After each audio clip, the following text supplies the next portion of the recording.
इंद्र कहने लगे कि हे कृष्णा,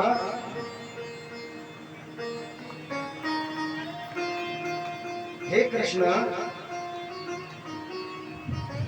अरे जो भौमासुर नाम का दैत्य है, वो भौमासुर नाम का जो दैत्य है, वो माता अदिति के कुंडलों को कान में से खींच ले गया है।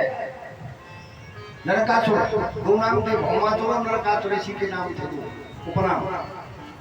अरे जो नरकासुर है, माता अदिति के कुंडलों को खींच ले गया। और हे प्रभु, मेरा जो छत्र था, इंद्र का जो छत्र था, बलात् छत्र का भी हरण कर लिया है उसने, इतना बलवान है। इंद्र रोई। अब महाराज भौमासुर को, जो भूमि का पुत्र था, भौमासुर को ये वरदान था कि जब तक माता नहीं कहेगी तब तक मैं मरूंगा ही नहीं। महाराज बड़ा घमंडी हो गया था। अब कौन की माता ऐसी होगी, चाहे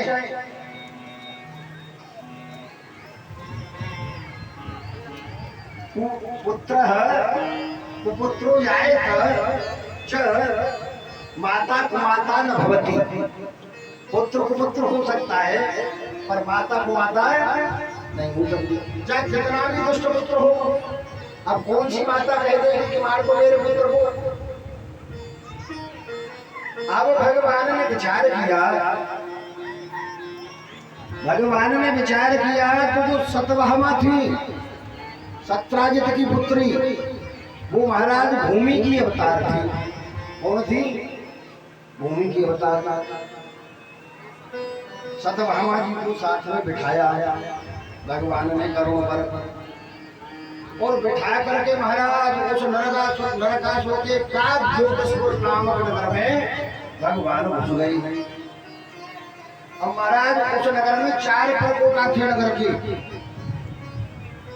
नगर के 4 परकोटा थे, तो भगवान ने चारों के चारों परकोटाओं को अपनी गदा चक्र आदि के द्वारा तोड़ दिया, आयुधों के द्वारा परकोटाओं को नष्ट कर दिया।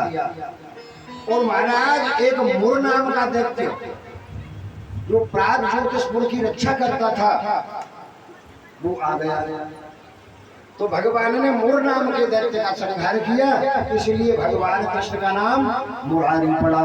बोलिए मुरारी भगवान की। भगवान को मुरारी कहने लगे, मुर दैत्य का संहार कर दिया। अब महाराज